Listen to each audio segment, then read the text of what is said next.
తొలి ఏకాదశి ఎప్పుడు? ఉపవాసం నియమాలు, విశిష్టత. ఈరోజు పేలాల పిండి ఎందుకు తినాలి?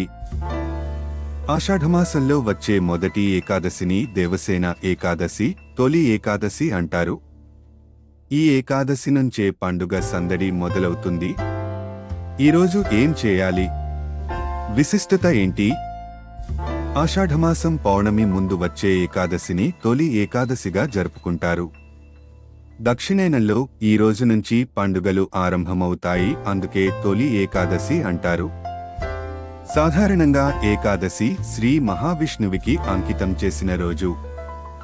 అయితే మిగిలిన ఏకాదశిల కన్నా తొలి ఏకాదశి ప్రత్యేకత ఏంటంటే, ఈరోజు శ్రీ మహావిష్ణువు క్షీరసాగరంలో యోగనిద్రలోకి వెళ్లి 4 నెలల పాటు విశ్రాంతి తీసుకుంటాడని చెబుతారు ఆధ్యాత్మికవేత్తలు.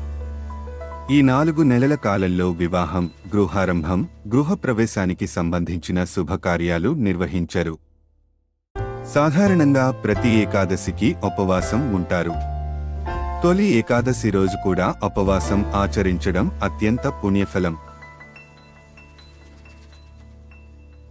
జూలై 5 శనివారం సాయంత్రం 6:22 ఏకాదశి ఘడియలు ప్రారంభమవుతాయి. జూలై 6 ఆదివారం రాత్రి 8:21 వరకు ఏకాదశి ఉంది.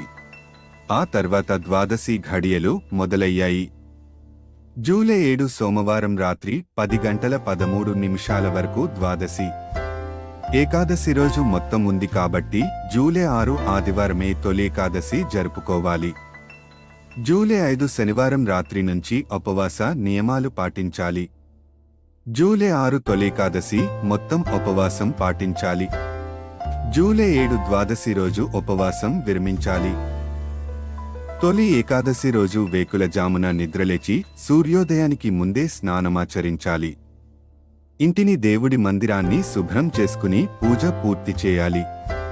పూజలో తులసి దళాలు వినియోగించడం అత్యంత పుణ్యఫలం. రోజంతా ఉపవాస నియమాలు పాటించాలి. విష్ణు స్తోత్రం, విష్ణు సహస్రనామం పఠించాలి. అనారోగ్యంతో ఉండేవారు పండ్లు తీసుకోవచ్చు.